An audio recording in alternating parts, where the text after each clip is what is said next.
Hi sa inyong lahat. Nandito ako ngayon sa gate ng bahay nila Tej kasi meron kaming social project na gagawin. Para sa inyo to, mga teammates namin sa Civil Alumni Football Club. Tara, sundin natin si Tej. Panood lang yun.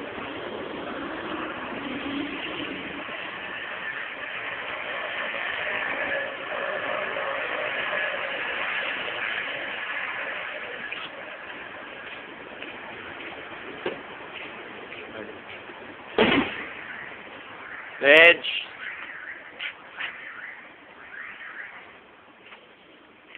Oras na para gawin yung special project natin. Tara na. Ayun. Ito na si Tej. Oh, ayun. Okay, hi.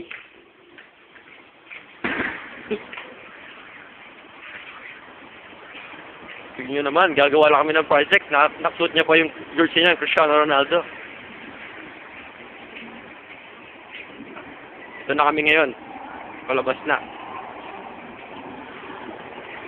Ito pala ang kanyang mini canyon na ang, as you all know, PVC pipe yan. Ito at i-sprayan na niya ng denatured alcohol.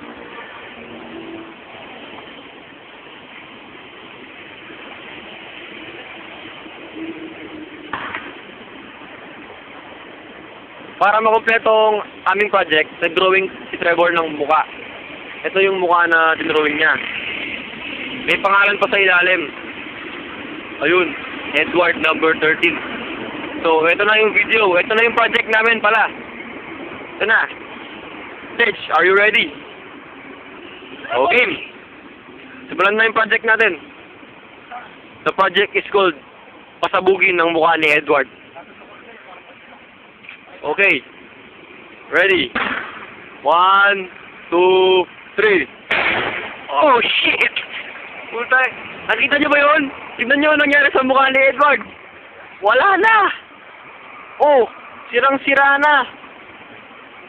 Dapat yan. Ganyan ang mukha na pinapakita mo dapat pag sumasali ka ng go for goal. Alam mo ba yun? Dapat ganun. Oh, ito ang mastermind. Ayan, yung bumarel. Okay.